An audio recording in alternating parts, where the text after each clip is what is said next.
Anna Dziedzic and I are very pleased to contribute to the launch of our report on the options and issues involved in choosing between greater autonomy or independence for Bougainville. It was a privilege to be asked to prepare the report, and we only wish we could be present to launch it in person.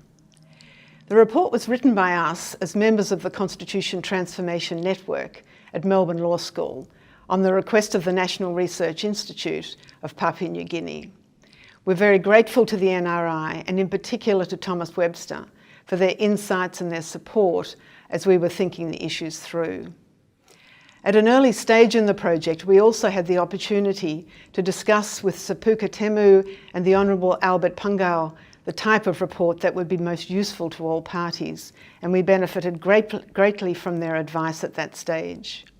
We also gratefully acknowledge the assistance we've had from some of the earlier reports written for the purposes of this NRI project, and from feedback on drafts of our report from many different sources, including an anonymous reviewer. The report was originally written to inform understanding of the two choices before the people of Bougainville in the referendum in late 2019, greater autonomy or independence. A shorter version of the report, presenting a summary of the issues and options, was available well before the referendum, and the draft report itself was available from mid-November. We hope both were helpful. The referendum is now over, of course, the results are well known, and consultations between the governments of PNG and Bougainville are about to begin. The report remains highly relevant nevertheless as a wide-ranging and independent account of the issues that the consultations will need to take into account. The next phase of the work, which NRI has asked us to undertake, will further develop issues and options that are likely to be a particular focus in those consultations. We'd be grateful both for reactions to this report and for suggestions about how the next phase of our work might be made as useful as possible to all concerned. The report looks long with 33 pages and a detailed appendix, but it is easy enough to use if the following points are borne in mind. The first is that the report begins by identifying 4 issues that are settled and that are assumed throughout. The first is that whatever final governance arrangements are agreed, the aim is for Bougainville to function peacefully and effectively for the benefit of all its people. Second, it was always understood that the referendum would be followed by a period of consultation between representatives of Papua New Guinea and Bougainville.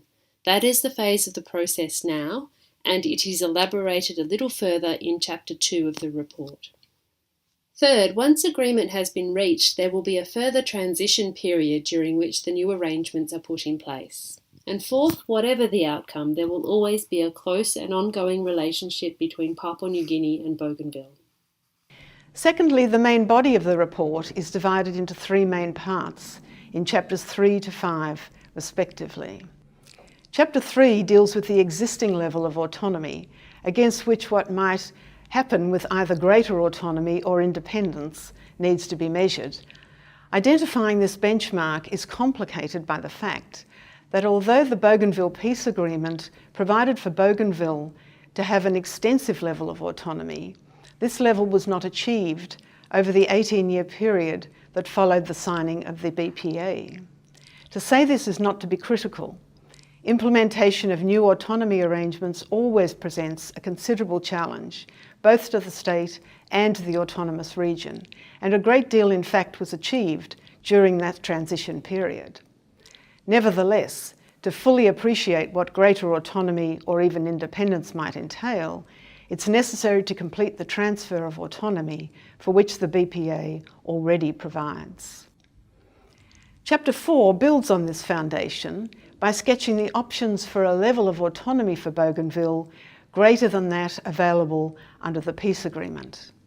Our object in this chapter was to list a wide range of possibilities for consideration by governments, not to prescribe the features of greater autonomy in any exhaustive way.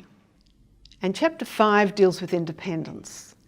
It makes the point that independence would require Bougainville to have all the responsibilities identified in Chapters 3 and 4, plus some additional powers and functions, many of which deal with relations between Bougainville and the rest of the world.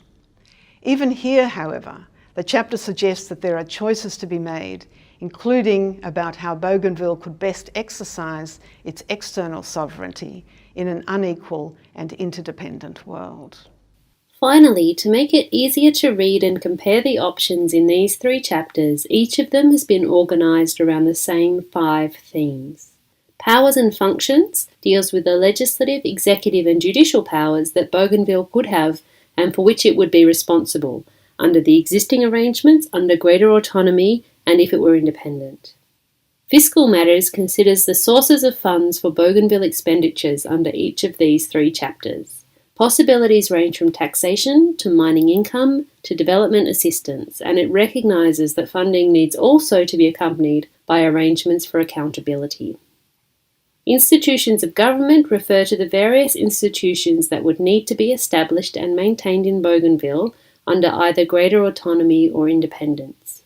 They include the agencies of government, oversight and law enforcement agencies, and public service bodies. Intergovernmental relations considers the frameworks within which Bougainville institutions might conduct relations with representatives of the government of Papua New Guinea, and, in the case of independence, with other governments as well, including those of the Pacific region. Identity is concerned with the development and expression of Bougainville's identity under special autonomy or independence in a way that provides for unity and cohesion on which Bougainville can build. For greater ease of reading, the report also provides several charts. One, in the executive summary, offers a snapshot of the main differences between autonomy under the peace agreement, greater autonomy and independence. The other, in an appendix at the end, gives greater detail about the nature and extent of these differences. We hope that you find the report useful. We would be very pleased to answer queries about any aspect of it, and we would welcome views about matters on which we should focus in the next stage of this work to be helpful to the negotiating parties. We both realise how important these questions are, and we will assist in whatever way we can. Our email contacts are on the screen now.